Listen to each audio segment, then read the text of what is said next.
पाहत आहात Loksamiksha news network आणि या आहेत आजच्या सुपरफास्ट न्यूज। या बातमीपत्राचे प्रायोजक आहेत नंदिनी कलेक्शन, फक्त महिलांचे परिपूर्ण दालन, माऊली निवास, कल्याण मंडपमच्या बाजूस, यशोधन नगर, परभणी। नमस्कार, मी प्रभू दिपके लोकसमीक्षा न्यूज नेटवर्क मध्ये आपलं स्वागत करतो। आपण पाहत आहात परभणीचं एकमेव बातमीपत्र Loksamiksha superfast. Red Apple exclusive MIDC परिसर परभणी। परभणी महानगरपालिकेच्या निवडणुकीच्या प्रचारार्थ राज्याचे उपमुख्यमंत्री तथा राष्ट्रवादी काँग्रेस पक्षाचे अध्यक्ष अजित पवार हे उद्या परभणीच्या दौऱ्यावर येणार आहेत। उद्या 9 जानेवारी रोजी परभणी इथं त्यांची जाहीर सभा आयोजित करण्यात आलेली आहे। परभणीतल्या छत्रपती शिवाजी महाराजांच्या पुतळ्यासमोर म्हणजेच स्टेशन रस्त्यावर ही सभा दुपारी 1:30 वाजता होणार आहे। या सभेला राष्ट्रवादी काँग्रेस अजित पवार गट त्याचबरोबर शरदचंद्र पवार गटातील नेते मंडळी मोठ्या संख्येने उपस्थित राहणार आहे। या सभेला नागरिकांनी मोठ्या संख्येने उपस्थित राहावं असं आवाहन जिल्हाध्यक्ष आमदार राजेश विटेकर, प्रथम महापौर तथा महानगर जिल्हाध्यक्ष प्रताप देशमुख, अक्षय देशमुख व राष्ट्रवादी काँग्रेस शरदचंद्र पवार गटाचे ग्रामीण जिल्हाध्यक्ष अजय गव्हाणे यांनी केले। दरम्यान आता महापालिका निवडणुकीच्या प्रचारात रंगत भरत असून नुकतीच मुख्यमंत्री देवेंद्र फडणवीस यांची सभा परभणीत संपन्न झाली। त्यानंतर रवींद्र चव्हाण यांची देखील सभा संपन्न झालेली आहे। तर राष्ट्रवादी काँग्रेसच्या वतीनं प्रदेशाध्यक्ष सुनील तटकरे आणि राष्ट्रीय महिला आयोगाच्या अध्यक्षा रुपाली चाकणकर यांच्या सभा देखील आज संपन्न होत आहेत। एकंदरच सभांच्या बाबतीत राष्ट्रवादी काँग्रेस सरळ ठरत असल्याचं दिसून येतं। भारतभूमीमध्ये सुमारे 2,500 वर्षापूर्वी तथागत भगवान बुद्धांचा जन्म झाल्यामुळे भारत ही संपूर्ण विश्वासाठी पवित्र भूमी ठरली आहे। बुद्धांच्या धम्मामुळेच आज संपूर्ण जग भारताकडे आदरानं पाहतं आणि खऱ्या अर्थानं भारत हा बुद्धामुळे विश्वगुरु ठरलाय। बुद्धांचा धम्म आधुनिक युगाला तारणारा असून संपूर्ण विश्वाला एकसंघ ठेवण्याची क्षमता त्यामध्ये आहे, असं प्रतिपादन थायलंड येथील पूज्य भंते थेपवनी सुंथरम यांनी केलंय। आश्रय सेवाभावी संस्था आणि गगनमलिक फाउंडेशन यांच्या संयुक्त विद्यमानं तसंच धम्मदूत डॉक्टर सिद्धार्थ हात्यांबेर यांच्या पुढाकारातून परभणी तालुक्यातल्या मांडाखळी उमरी परिसरातील सुवर्णभूमी बुद्ध विहार परिसरामध्ये आज 8 जानेवारी रोजी जागतिक धम्मध्वज दिनानिमित्त आयोजित पहिल्या आंतरराष्ट्रीय बौद्ध धम्म परिषदेत धम्मदेशना देताना ते बोलत होते। या परिषदेचं उद्घाटन पूज्य भंते थेपवनी सुंथरम थायलंड यांच्या हस्ते करण्यात आलं। यावेळी भदंत डॉक्टर आग्रहेरा काश्यप थेरो श्रीलंका, भदंत काँग धम्मलोक व्हिएतनाम, भंते शरणानंद महासवीर, भंते डॉक्टर उपगुप्त महाथेरो, भंते प्राध्यापक डॉक्टर खेमधम्म महाथेरो, भंते डॉक्टर इंदवंश महाथेरो, भंते डॉक्टर धम्मदीप महाथेरो, भंते पय्यानंद थेरो, भदंत मोगलायन यांच्यासह देश विदेशातील भिक्खू संघांची उपस्थिती होती। तर यावेळी प्रमुख पाहुणे म्हणून काँग्रेसच्या अनुसूचित जाती विभागाचे राष्ट्रीय अध्यक्ष तथा माजी मंत्री राजेंद्रपाल गौतम, सिने अभिनेते डॉक्टर गगन मलिक, आमदार डॉक्टर राहुल पाटील, आमदार राजेश विटेकर, काँग्रेसचे जिल्हाध्यक्ष बाबाजानी दुर्राणी, श्रीलंका येथील धम्म उपासिका कौशल्य विक्रम शिंदे, थायलंड येथील अभिनेत्री miss Pavirisa, miss Alisa, miss Umaphon, captain doctor Natkati, police अधीक्षक रवींद्रसिंह परदेशी, प्राध्यापक doctor Bhimrao Khade, doctor BT Dhutmal आदी मान्यवर उपस्थित होते। या परिषदेला संपूर्ण जिल्हाभरातून हजारोंच्या संख्येनं बांधवांनी सहभाग नोंदवला। सततचे दवाखाने करून कंटाळलात? आता शेवटचा उपाय। डॉक्टर गोविंद कामटे यांचे बालाजी आयुर्वेदिक निसर्गोपचार केंद्राला भेट द्या। शुगर, मूळव्याध, ॲलर्जी, सोरायसिस, गजकर्ण, दमा, लठ्ठपणा, गुडघेदुखी, कंबरदुखी, वात, गाठीचे आजार, लकवा, केस गळणे, मूतखडा, सफेद डाग यांसारख्या जुनाट आजारांवर खात्रीशीर उपचार केले जातात। दारू सोडवण्यासाठी विशेष उपचार उपलब्ध। संपर्क डॉक्टर गोविंद कामटे, आयुर्वेद विद्याविशारद, बालाजी आयुर्वेदिक निसर्गोपचार केंद्र, तलाठी कार्यालयाच्या बाजूला, वसमत रोड, परभणी।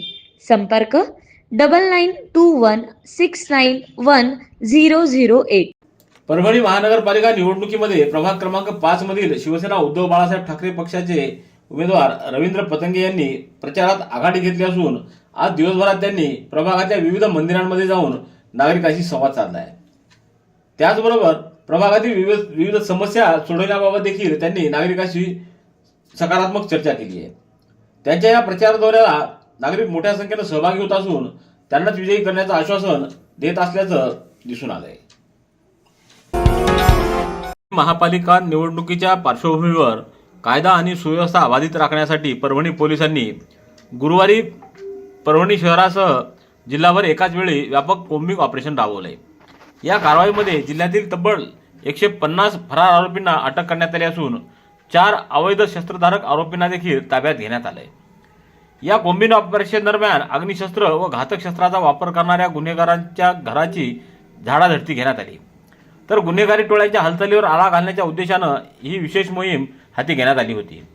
यामध्ये वॉरंट बजावणी तसंच विविध गुन्ह्यामध्ये फरारी असलेल्या एकूण 150 आरोपींना अटक करण्यात आली आहे. अवैध शस्त्र बाळगणाऱ्या या आरोपींच्या झाडाझडती दरम्यान शेख जावेद शेख साहेबलाल याच्याकडून 1 तलवार, सोनूसिंग पूनमसिंग टाक याच्याकडून 2 तलवारी तसंच लक्ष्मण किशन माने याच्याकडून 1 तलवार जप्त करण्यात आली. यासह 1 खंजीर असा एकूण 4 तलवारी व 1 खंजीर जप्त करण्यात आला आहे. तर संबंधित आरोपींच्या विरोधात भारतीय शस्त्र अधिनियमाच्या विविध कलमान्वये गुन्हे नोंदवण्यात आले आहेत. याशिवाय गुन्हे दाखल करण्याच्या उद्देशानं ओळख लपवून संशयास्पदरित्या फिरणाऱ्या 4 आरोपींवर महाराष्ट्र पोलीस कायद्यान्वये गुन्हे नोंदवण्यात आले आहेत. हे विशेष कोम्बिंग ऑपरेशन पोलीस अधीक्षक रवींद्रसिंह परदेशी यांच्या मार्गदर्शनाखाली आणि अप्पर पोलीस अधीक्षक सूरज गुंजाळ यांच्या नेतृत्वाखाली राबवण्यात आलं. या मोहिमेत 2 उपविभागीय पोलीस अधिकारी, स्थानिक गुन्हे शाखेचे प्रभारी अधिकारी, 19 पोलीस ठाण्याचे प्रभारी व दुय्यम अधिकारी आणि सुमारे 190 पोलीस अधिकारी कर्मचारी सहभागी झाले होते. पाथरीच्या शांताबाई नखाते प्राथमिक शाळेमध्ये 8 जानेवारी रोजी लेख वाचवा, लेख शिकवा व लेख घडवा व होय आम्ही येथे घडलो या उपक्रमांतर्गत शाळेची माजी विद्यार्थिनी अश्विनी अंगदराव भागवत हिचा पालकांसमवेत शाळेच्या वतीनं सत्कार समारंभ आयोजित करण्यात आला. कार्यक्रमाच्या अध्यक्षस्थानी भावनाताई नखाते तर प्रमुख पाहुणे म्हणून अंगदराव भागवत, अनिता भागवत, मुख्याध्यापक नवनाथ यादव यांची उपस्थिती होती. आदर्श पालक अंगदराव भागवत व अनिता भागवत यांच्या उपस्थितीत त्यांच्या लेखीचा सत्कार करण्यात आला. कार्यक्रमाचं प्रास्ताविक शाळेचे मुख्याध्यापक नवनाथ यादव यांनी केलं. प्रास्ताविकातून विद्यार्थ्यांच्या जडणघडणीत शाळेत सतत राबविण्यात येणाऱ्या नाविन्यपूर्ण उपक्रमाची माहिती मुख्याध्यापक नवनाथ यादव यांनी यावेळी दिली. Red Apple furniture, smart furniture for smart people. Exclusive Parbhani शहरातील भव्य शोरूम रेड ॲपल एक्सक्लुझिव्ह, भारतातील स्मार्ट फर्निचर ब्रँड आता आपल्या परभणी शहरामध्ये. हो आता आपल्या परभणी शहरामध्ये. या अंतर्गत ऑफिस, बेडरूम, डायनिंग, लिव्हिंग इत्यादी प्रकारचे फर्निचर आपणास मिळेल. Bedroom set, bed, dressing table, sofa set, कपाट, डायनिंग टेबल टीपॉय आणि स्टील फर्निचर इत्यादी सर्व प्रकारचे फर्निचर तेही आकर्षक किमतीमध्ये उपलब्ध आहे. एक वेळ अवश्य भेट द्या. रेड ॲपल फर्निचर, MIDC परिसर, भारतीय स्टेट बँकेच्या जवळ, परभणी. भारतीय जनता पार्टीमधील जुने कार्यकर्ते असलेल्या 6 जणांना भारतीय जनता पार्टीच्या वतीनं पक्षातून निलंबित करण्यात आले. याबाबत या निलंबित करण्यात आलेल्या जुन्या पदाधिकाऱ्यांनी आपल्या भावना माध्यमांशी बोलताना व्यक्त केल्यात. त्याचबरोबर भारतीय जनता पार्टीमध्ये झालेली इनकमिंग पक्षासाठी घातक असल्याचं देखील यावेळी लक्ष्मीकांत कुलकर्णी यांनी सांगितलं. तर आम्हाला भाजपानं नाही तर काँग्रेसयुक्त झालेल्या भाजपानं पक्षातून निलंबित केलं असं त्यांनी मत मांडलंय. तर येणाऱ्या नेत्यांनीही आम्हाला सामावून घेतलं नाही, त्यामुळं आम्हाला हा पाऊल उचलावं लागलं असं लक्ष्मीकांत क्षीरसागर म्हणाले. परभणी शहर महानगरपालिका सार्वत्रिक निवडणूक 2025-26च्या अनुषंगानं नियुक्त निवडणूक निरीक्षक श्री रत्नदीप गायकवाड यांनी निवडणूक अधिकारी नितीन नार्वेकर, पोलीस अधीक्षक रवींद्रसिंह परदेशी यांच्यासह आज 8 जानेवारी रोजी परभणीतल्या वसंतराव नाईक मराठवाडा कृषी विद्यापीठ येथील कृषी अभियांत्रिकी महाविद्यालयात सुरू असलेल्या ईव्हीएम कमिशनिंग स्थळी भेट देऊन पाहणी केली. महानगरपालिका सार्वत्रिक निवडणूक 2025-26च्या अनुषंगानं 15 जानेवारी रोजी मतदान होणार आहे. या पार्श्वभूमीवर मतदान केंद्रांवर नियुक्त अधिकारी व कर्मचाऱ्यांना आवश्यक असलेल्या साहित्याची जुळवाजुळव करून मतदान केंद्रनिहाय साहित्य तयार करण्याचं कामकाज निवडणूक साहित्य पुरवठा कक्षामार्फत सुरू करण्यात आलंय. निवडणूक प्रक्रिया सुरळीत व पारदर्शक पार पडावी यासाठी आवश्यक त्या सर्व तयारीवर भर देण्यात येत असल्याची माहिती प्रशासनाच्या वतीने देण्यात आली आहे. पूर्णा तालुक्यातल्या आहेरवाडी येथील राजर्षी शाहू विद्यालयामध्ये आज 7 जानेवारी रोजी स्कूल डे साजरा करण्यात आला. हा दिवस साजरा करण्यासाठी अत्यंत आनंदाचा व अविस्मरणीय झाला. शाळेच्या प्रांगणामध्ये विद्यार्थ्यांनी विविध रंगीन कपड्यांमध्ये धमाल केली. स्कूल डेच्या कार्यक्रमाची सुरुवात शाळेच्या प्राचार्यांनी दीप प्रज्वलन करून केली. त्यानंतर विद्यार्थ्यांनी विविध सांस्कृतिक कार्यक्रम प्रस्तुत केले. सकाळी परिपाठ, गायन यासारख्या कार्यक्रमांनी शाळेचं वातावरण भरून टाकलं. तर शाळेच्या शिक्षकांनी विद्यार्थ्यांना स्कूल डेच्या महत्त्व विशद केलं आणि त्यांना शाळेच्या प्रत्येक दिनाला उत्साहानं साजरा करण्याचं आवाहन केलं. साहित्य सखा समूह परभणी आयोजित पहिलं राज्यस्तरीय कवी संगम काव्य संमेलन 11 जानेवारी रोजी उजळंबा इथं हॉटेल वसंत विहार इथं संपन्न होत आहे. राज्यभरातून या साहित्य संमेलनासाठी कवी कवयित्री मोठ्या संख्येनं उपस्थित राहणार आहेत. संमेलनाचं उद्घाटन सकाळी 10 वाजता जालना येथील सुप्रसिद्ध साहित्यिक प्रभाकर शेळके यांच्या हस्ते होणार आहे.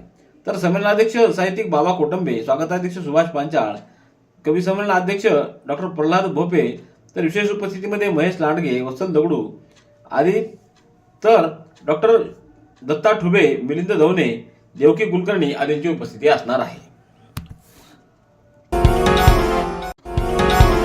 रेड ॲपल एक्सक्लुझिव्ह MIDC परिसर परभणी. याबरोबरचे बातमीपत्र संपलं. पुन्हा भेटूया उद्याच्या सुपरफास्ट बातमीपत्रात. पाहत रहा लोकसमीक्षा. तुम्हाला हे बातमीपत्र कसं वाटलं याबद्दल आपली प्रतिक्रिया नोंदवा. दररोजचे अपडेट्स मिळवण्यासाठी लोकसमीक्षा चॅनलला सबस्क्राईब करा. धन्यवाद.